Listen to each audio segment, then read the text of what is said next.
అందరికీ నమస్కారం. ఇవాళ మన స్టూడియోలో ఐకాన్ ఆస్ట్రాలజర్ గట్టుబల్ సురేష్ బాబు గారు ఉన్నారు. గురుగారితో మాట్లాడదాం. గురుగారు నమస్కారం. జయశ్రీమన్నారాయణ. 2025 ఫిబ్రవరి మాసం మిథున రాశి వారి పరిస్థితి ఎలా ఉండబోతుంది గురుగారు? ఎలాంటి రిజల్ట్స్ ఉంటాయి? గ్రహస్థితి ఎలా ఉంది? ఎలాంటి రెమెడీస్ చేసుకోవాలంటారు? అయితే మిథున రాశి వాళ్ళకి 2025 సంవత్సరంలో దాదాపుగా ద్వాదశ రాశి వాళ్ళకి అందరికీ కూడా శుభ ఫలితాలే ఉన్నాయి. అంటే మిశ్రమ ఫలితాలు, శుభ ఫలితాలు ఎక్కువ కనిపిస్తూ ఉన్నాయి, మిక్స్డ్గా ఉన్నాయి. ద్వాదశ రాశులు అందరికీ బాగున్నాయి. అందులోనూ మిథున రాశి అంటే ఏంటంటే, మిథున రాశి అనేదే దాంపత్యం, అట్రాక్షను, కలుపుగుడితనం, మాట పట్టింపు వచ్చినా కూడా సర్దుకుపోయే తత్వం, సెన్సిటివ్, అన్ని రకాలు ఉంటారు ఎవరు మనకి మిథున రాశి వాళ్ళు. అందులో అవన్నీ కూడా పరిగణించేసి అవన్నీ కూడా ఇప్పుడు వెసులుబాటు కలుగుతూ ఉంది.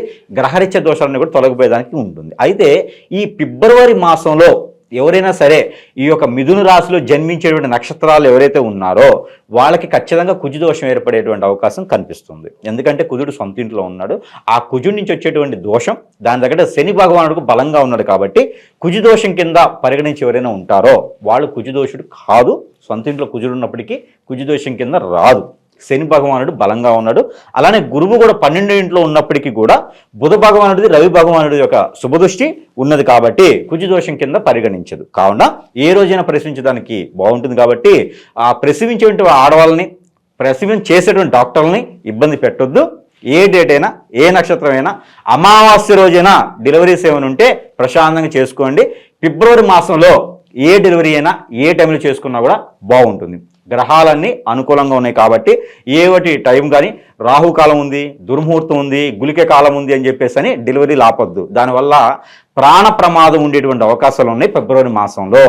ఇది ద్వాదశ రాశుల వారి అందరికీ హెచ్చరిక. ఇది వార్నింగ్ అనుకోవచ్చు. హెచ్చరిక అంటే గురుగారు, ఈ రాశి వారికి ఏదన్నా యోగాలు ఏమన్నా ప్రత్యేకంగా లభిస్తున్నాయి ఈ మాసం? ఖచ్చితంగా ఈ యొక్క మిథున రాశి వాళ్ళకి యోగాలు అనేది ఉన్నది. రాజ్యలక్ష్మి యోగం అని చెప్పేసి ఒకటి ఉన్నది. ఈ రాజ్యలక్ష్మి యోగం అంటే మనకి రాజ్యలక్ష్మి అంటే ఎవరు అని ఫోన్ చేస్తారేమో, మళ్ళీ ఫోన్ కానీ మనకి కామెంట్స్లో పెట్టచ్చు. రాజ్యలక్ష్మి ఎవరండి, అది యోగం అన్నారు కదా అని చెప్పి. రాజ్యలక్ష్మి యోగం అంటే రాజ్యాలని పాలించేటువంటి అదృష్టం, అలానే రాజ్యాలు పాలించేటువంటి ఆస్తులు, ఏదన్నా ఎప్పుడు ఎక్కడో ఏదో దాచిపెట్టినటువంటి ఆస్తులు వచ్చేటువంటి అదృష్టం. రాజ్యలక్ష్మి యోగం అంటే ఇంకొకటి ఉంది, దేంట్లో అయినా జయించేటువంటి తత్వం. ఏదైనా ఆస్తి తగదలు కావచ్చు, శత్రు భయం, శత్రుపీడ ఇలాంటివి ఏమైనా ఉన్నా కూడా దాంట్లో జయించేటువంటిది రాజ్యలక్ష్మి యోగం. మీరు చెప్పినట్టు ఈ యోగం వల్ల కొన్ని కోర్టు వ్యవహారాలు ఏమైనా ఉన్నా, భూ కబ్జాలకు గురైన వారు ఉన్నా వాళ్ళకు కొంచెం ఉపశమనం లభించే అవకాశం కనిపిస్తుందా? గ్యారంటీగా కోర్టులో ఏదన్నా ఫైనాన్స్ సంబంధించిన కేసులు ఏమైనా ఉంటే అవి అన్నీ కూడా తీరేదానికి ఎక్కువ ఆస్కారం ఉంది. ఫిబ్రవరి 16వ తారీఖు తర్వాత ఉంటుంది. 16 తర్వాత కోర్టులో కేసెస్ ఏమైనా ఉంటే అవన్నీ కూడా తీరిపోయేసి కొంత వీళ్ళ వరకు ఆ వెసులుబాటు కనిపించడైతే కనపడుతుంది. అయితే ఇంకోటి, కోర్టులో ఏదైతే ఆస్తి తగదాలు కానీ ఇలాంటి ఫైనాన్సులు కానీ బాగున్నాయి అవన్నీ తీరిపోతాయి. కానీ విడాకులకు సంబంధించినది మాత్రం కొంతమేర టైం పడుతుంది. ఎప్పుడైతే వీళ్ళు విడాకులు తీసుకోవాలంటారో ఈ మాసంలో గనక ఒకళ్ళు తగ్గేసి మిథున రాశి వాళ్ళు ఎవరైనా విడాకులు తీసుకోవాలని కోర్టులో ఉంటే గనక వాళ్ళు భార్య అయినా భర్త అయినా కూడా ఆ కోర్టులో ఉన్నటువంటి విడాకుల కేసు ఏదైతే ఉందో అది విత్డ్రాల్ చేసుకోవడం వలన అదృష్టం కలిసి వస్తుంది. ఎవరైనా కేసుని విడాకులు తీసుకుని వేరే సంబంధానికో లేదా అలా ఉండిపోతేనో కలిసి వస్తుంది అనుకుంటారు.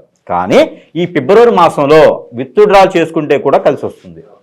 మిథున రాశి వాళ్ళు తగ్గితే చాలా బాగుంటుంది. కొత్త సంవత్సరం కాబట్టి కొత్త ఇల్లు కొనుక్కోవాలని, లేదంటే ఒక స్థలం కొనుక్కోవాలని చూస్తూ ఉంటారు. మరి ఆ కోరిక ఏమన్నా ఇల్లు అయితే మాత్రం కొంచెం ఈ మాసంలో ఇబ్బందిగానే ఉంది. గ్రహరీత్యా ఇల్లు కన్నా కూడా స్థలాలు కొనుక్కోవడం, పంట భూములు కొనుక్కోవడం, ఎక్కడైనా ఫ్లాట్స్, ఓపెన్ ఫ్లాట్స్ కొనుక్కునే దానికైతే అదృష్టం ఎక్కువగా కనిపిస్తుంది. ఎందుకంటే బుధ భగవానుడు వీళ్ళ సైడు కొంచెం పాజిటివ్గానే ఉన్నాడు. 108 డిగ్రీస్లో ఉన్నాడు.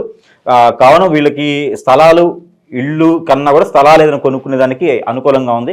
ఏదైనా పంట భూములు కాకుండా పంట ఏదైనా కొనుక్కున్నా కూడా బాగుంటుంది. వీళ్ళకి పంట కొనుక్కొని వాటిని బ్రోకరేజ్లో అమ్ముకునేటువంటిది ఉంటుంది కదా, మళ్ళీ మారుబేరం అంటారు. అలాంటివి చేసుకున్నా కూడా వీళ్ళకి మంచి కలిసి వస్తుంది. వ్యాపారం నిమిత్తం కూడా వీళ్ళకి పంట భూముల నుంచి వచ్చేటువంటి ఆదాయం బాగుంటుంది. నిరుద్యోగులు అలాగే విద్యార్థులు వీళ్ళ పరిస్థితి గురుగారు ఎలా ఉండబోతుంది మిథున రాశి వారు?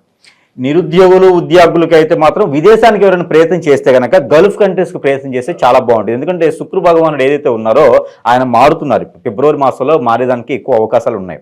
అందుకని ఈ శుక్ర భగవానుడి యొక్క శుభదృష్టి అనేది మిథున రాశి మీద ఎక్కువగా ఉంది. అందుకని గల్ఫ్ కంట్రీస్ కనుక ప్రయత్నం చేసినట్లయితే అదృష్టం వరిస్తుందని చెప్పొచ్చు. వీసా ఇంటర్వ్యూలో కానీ అన్నింటిలోనూ పాస్ అయ్యేసి ముందుకెళ్లేలాగా ఉంటుంది. వీళ్ళకి డబ్బు కూడా సమకూరుతుంది, గల్ఫ్ కంట్రీస్ డబ్బు కూడా సమకూరుతుంది. కాబట్టి ఫిబ్రవరి మాసంలో గల్ఫ్ కంట్రీస్కి ప్రయత్నం చేస్తే ఖచ్చితంగా రాణించడానికి ఉంటుంది. వైవాహిక జీవితం ఎలా ఉండబోతుంది గురుగారు? అయితే వైవాహిక జీవితం అనేది మనకి ఇప్పుడు ఎట్లా ఉందంటే, వైవాహిక జీవితం ఆల్రెడీ పెళ్లిళ్ళు అయ్యేసి గొడవలు అయ్యేసి భార్యాభర్తల మధ్య వెడబాటు ఉంటే కనుక ఫిబ్రవరి మాసంలో కలిసేందుకు అనుకూలంగా ఉంది. ఈ ఫిబ్రవరి మాసంలో 2025 సంవత్సరంలో ఈ ఫిబ్రవరి మాసం మొత్తం కూడా అనుకూలంగా ఉంది. దాంట్లో 16వ తారీఖు తర్వాత కనుక అట్లాంటి విభేదాలు ఇద్దరి మధ్యన ఉంటే కనుక అవన్నీ సానుకూల పడడానికి మాట్లాడుకుంటే కనుక ఖచ్చితంగా అవి సపరిఫలితం అవుతాయని చెప్పొచ్చు. కొత్తగా పెళ్లి కావాలి అనుకుంటే మాత్రం ఆగడం మంచిది. ఈ మాసం మొత్తం కూడా పెళ్లి కోసం ఆగడం చాలా మంచిది. ఇంకా వీళ్ళకి పూర్వీకుల శాపం, పూర్వీకుల దోషం అయితే కొంత కనిపిస్తూ ఉంది మిథున రాశి వాళ్ళకి.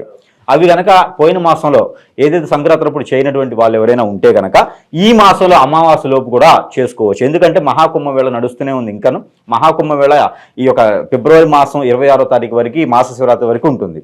ఈ లోపు కాకపోయినా అమావాస్య రోజుకైనా సరే ఆ పెద్దలకు చేయాల్సినటువంటి చెడు కార్యక్రమాలు ఏవైతే ఉన్నాయో ఆ క్రియలన్నీ కూడా పూర్తి చేసుకున్నట్లయితే కనుక ఆ పెద్దల నుంచి వచ్చేటువంటి రుమ్మతులు ఏవైతే ఉన్నాయో అవన్నీ తొలగిపోయేసి అదృష్టం ఉండేలాగా ఉంటుంది. కాబట్టి ఆ మేర ప్రయత్నం చేసుకుంటే ఈ ఫిబ్రవరి మాసంలో కొత్తగా వ్యాపారాలు మొదలుపెట్టుకోవాలనుకున్నా, విద్యార్థులైనా అలానే విదేశాలకు వెళ్ళాలనుకున్నా, ఆరోగ్య సమస్యలున్నా, కోర్టు వ్యవహారాలున్నా, ఇంకేదైనా ముందడుగు వేయాలనుకుంటే కనుక వాళ్ళ దశ అంతర్దశలు అనుకూలంగా ఉంటే కనుక మనం చెప్పేటువంటి ప్రెడిక్షన్స్ మిథున రాశి వాళ్ళందరికీ వర్తిస్తాయని కాదు. కొన్ని లక్షల మంది ఉంటారు మిథున రాశి వారు. వాళ్ళ దశలు అంతర్దశలు కూడా చూసుకోవాలి. వాళ్ళు పుట్టినటువంటి గడియలు సమయాలు కూడా చూసుకోవాలి. వాళ్ళ పేరు బలాన్ని బట్టి చాలా మంది అడుగుతుంటారు, పేరు బలం బట్టి నా నక్షత్రం ఏంటి, నా రాశి ఏంటని. మన పేర్లు ఏంటంటే మనకి పూర్వీకులు మన పెద్దవాళ్ళ పేరులో లేకపోతే ఏదైనా దేవుని పేరులో లేకపోతే ఎవరికి మొక్కుబడి ఉంటే ఆ పేర్లు పెట్టుకోవడం జరుగుతూ ఉంది.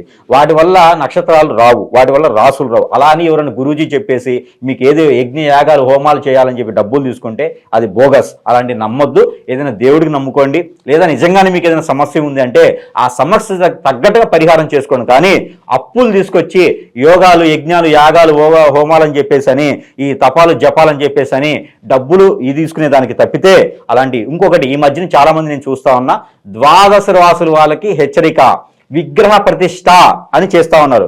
ఇవి చాలా బోగస్. విగ్రహ ప్రతిష్టలు చేస్తున్నారు గురుగారు. ఈ విగ్రహ ప్రతిష్టలు చేసుకోవడం ద్వారా ప్రతి ఒక్కరికి అనార్థం తప్పితే వ్యర్థం, ఆ డబ్బులు వ్యర్థం తప్పితే, బూడిదలో పోసిన పన్నీరు తప్పితే అలాంటివి చేయకండి. అలాంటి చేయడం ద్వారా వాళ్ళ నష్టపోతారు, అప్పు తీసుకొచ్చిన నష్టపోతారు. విగ్రహం ఒకసారి ప్రతిష్ఠించామంటే వాటికి ఆలనా పాలనా చూడాలి. మన పెద్దవాళ్ళు అలా చేశారు కాబట్టి మన కర్మలు ఇలా తగలటాయి. కావున మీరు కూడా ఆ తప్పులు చేసి రానున్నటువంటి జన్మలకి రానున్నటువంటి తరాలకి అలాంటి పాపాలు మూట కట్టకుండా మీరు కష్టపడి సంపాదించినటువంటి రూపాయిని మూట కట్టుకొని మన జనరేషన్ తర్వాత జనరేషన్కి ఇవ్వండి తప్పితే ఉచితంగా రావాలి, ఒకరిని మోసం చేయాలి అని చేయకుండా, నా పక్కన ఉన్న వాడిని కూడా నమ్మకుండా మీకు మీరుగా కష్టపడి సంపాదించుకుంటే ద్వాదశ రాసుల వారు అందరికి కూడా 2025 సంవత్సరంలో రాణించేందుకు అనుకూలంగా ఉంది. కాబట్టి ఖచ్చితంగా మనకి జెన్యూన్గా ఉండి ముందుకు సాగండి, అన్ని రకాలు బాగుంటుంది. ప్రతి మాసంలో ఇచ్చినట్టుగానే మనం ఈ మాసంలో కూడా నెంబర్ ఇవ్వడం, అలానే వీళ్ళకి పరిహారాలు కూడా చెప్పేదానికి ఉంటుంది. కాబట్టి ఖచ్చితంగా ఈ యొక్క మిథున రాశి వాళ్ళు మనకి ఏదైతే కుంభమేళ ఉందో ఈ కుంభమేళలో ఒకటే కాకుండా కుంభమేళలో కుదిరినా కుదరకపోయినా అమావాస్య లోపు కనుక మీరు ఎక్కడైనా మీకు సమీప దూరంలో ఉన్నటువంటిది నది, సముద్రం, ఏరు, సెలయేరు, కాలువ, కోనేరు, ఇలా బ్రహ్మగుండాలు ఏవైనా ఉంటాయో మీకు సమీప దూరంలో ఏది ఉంటే కనుక అక్కడ స్నానం ఆచరించడం చాలా మంచిది. ఆ స్నానం ఆచరించేటప్పుడు ఇది పరిహారం చెప్తా ఉన్నా. స్నానం ఆచరించేటప్పుడు 1.5 కిలో బెల్లము, 1.5 కిలో గోధుమలు, 1.5 కిలో సజ్జలు ఏవైతే ఉన్నాయో ఇవన్నీ తీసుకెళ్లేసి ఇవన్నీ నెత్తి మీద పెట్టుకొని తీసుకుని వెళ్ళాలి. సారిలాగా నెత్తి మీద పెట్టుకుని తీసుకెళ్లేసి ఆ ఒక నదికి కావచ్చు, ఆ కాలువకి కావచ్చు, మీరు స్నానం ఆచరించే నీటిలో కనుక ఇవి వదిలినట్లయితే కనుక కవర్ వదలకూడదు. అలానే ఇలా కవర్ తీసి దాంట్లో పోసేయాలన్నమాట. ఎవరి పేర్లు అయితే మీ పూర్వీకులు ఉన్నాయో అవన్నీ చదివేసి గ్రహరీత్యా దోషాలు ఏవైతే ఉన్నాయో, మీ ఇంట్లో రుమ్మతులు ఏవైతే ఉన్నాయో, వాస్తు ప్రకారంగా జాబు రావాలనుకున్నా, పెళ్లి కావాలనుకున్నా కూడా ఇవన్నీ కూడా చదువుకొని మిథున రాశి వాళ్ళు ఖచ్చితంగా చేయాలి. ఇవన్నీ కూడా చదువుకొని ఆ నీటిలో వదిలినట్టయితే కనుక రానున్నటువంటి మీరు చేసిన రోజు నుంచి రానున్నటువంటి 90 రోజుల్లో ఖచ్చితంగా మీరు కోరినటువంటి కోరిక తీరుతుంది. అది 100% అవుతుంది. కాబట్టి ఈ మేర రెమెడీ మీరు చేస్తే సరిపోతుంది. ఎవరికైనా కోరిక తీరలేదు అంటే అది మీరు ఖచ్చితంగా చేయలేదని అర్థం. ఇంకా అంతమించి గురూజీది అయితే ఏం లేదు.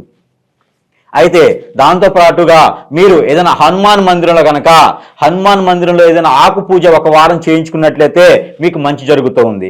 ఇంకా ఎవరైనా క్రీస్తువులు కానీ ముస్లిమ్స్ కానీ ఈ రాశి వాళ్ళు ఎవరైనా ఉన్నట్లయితే కనుక వాళ్ళు గ్రీన్ కలర్ వస్త్రాలు ఏవైతే ఉన్నాయో వాళ్ళు ఎవరికైనా దానం చేస్తే మరీ మంచిది. అలానే వైట్ క్యాండిల్స్ ఏవైతే ఉన్నాయో వాటిని వెలిగించడం ద్వారా ఇంట్లో ప్రతిరోజు సాయం సంధి వేళ ఒక 2 క్యాండిల్స్ వైట్ కలర్ వెలిగించడం ద్వారా వాళ్ళకున్నటువంటి రుమ్మతులు ఏవైతే ఉన్నాయో అవన్నీ కూడా తొలగిపోయేదానికి ఒక మిథున రాశి వాళ్ళ అదృష్టం బాగుంటుంది. కాబట్టి ఈ మేర ప్రయత్నం చేయండి. ఇంకా ప్రతి వాళ్ళు కూడా కుల మతానికి సంబంధం లేకుండా ప్రతి ఒక్కరు కూడా చిన్నలు పెద్దలు అందరూ కూడా చదువుకోదగినటువంటి గ్రహరీత్యా దోషాలు తొలగిపోయేదానికి నెంబర్ ఉంటుంది. కాబట్టి ఆ నెంబర్ కూడా మిథున రాశి వాళ్ళకి ఇస్తాను. మిథున రాశి వాళ్ళకి గొప్ప అదృష్టం, ఇన్ని రకాల రెమెడీస్ ఇస్తున్నాను. అయితే మిథున రాశి వాళ్ళకి ఇవ్వాల్సిన నెంబర్ ఏంటంటే 52319227 52319227. ఇది ఫ్యాన్సీ నెంబర్ అయితే కాదు, ఇది మీరు ప్రతిరోజు కూడా పఠించుకోవాల్సినటువంటి నెంబరు. ప్రతిరోజు పఠించడం వల్ల మతాలకు సంబంధం లేని నెంబర్ ఇది, ఎవరైనా పఠించవచ్చు. ఖచ్చితంగా అదృష్టం మీ ఇంటిల్లి పాది ఉంటుంది. కాబట్టి అన్ని చెడు దోషాలు కూడా పోతాయి ఇంట్లో చదువుకుంటే. ఒక గ్లాస్ వాటర్ చేతిలో పెట్టుకొని ఈ నెంబర్ని మీరు ఎన్నిసార్లు చదవాలి? 155 సార్లు కనుక ఈ నెంబర్ని చదివితే ఆ చంద్రుడి నుంచి వచ్చే దోషం కానీ బుధుడి నుంచి వచ్చే దోషం కానీ ప్రతి దోషం కూడా మీకు తొలగిపోయేదానికి అదృష్టం ఉంటుంది. మీ అమ్మగారు ఆరోగ్యం కానీ పెద్దవాళ్ళ ఆరోగ్యాలు కూడా చాలా బాగుంటాయి. ఒక గ్లాస్ వాటర్ కానీ ఒక జ్యూస్ కానీ ఒక ఫ్రూట్ కానీ చేతిలో పెట్టుకొని ఈ నెంబర్ని పఠించేసి 155 సార్లు ఈ నెంబర్ని పఠించి ఇంటిలో పాటు చల్లుకోవాలి. ఇంటిలో పాటు చల్లుకుంటే మీరు కూడా తాగొచ్చు. చదువుకోవడం ద్వారా జ్యూసెస్ ఇంట్లో చల్లితే చీమలు వస్తాయి, నీళ్లు మాత్రమే చల్లండి. మళ్ళీ గురువు గారు చెప్పారు కానీ జ్యూస్ చల్లకండి, నీళ్లు ఇంట్లో చల్లుకోవాలి, జ్యూస్ మీరు తాగాలి. తాగడం ద్వారా మీ లోపల ఉన్నటువంటి రుమ్మతులన్నీ కూడా తొలగిపోయేదానికి అదృష్టం ఉంటుంది. కాబట్టి ఈ మేర రెమెడీస్ అని ప్రయత్నం చేయండి, అదృష్టవంతులు అవ్వండి. జై శ్రీమన్నారాయణ.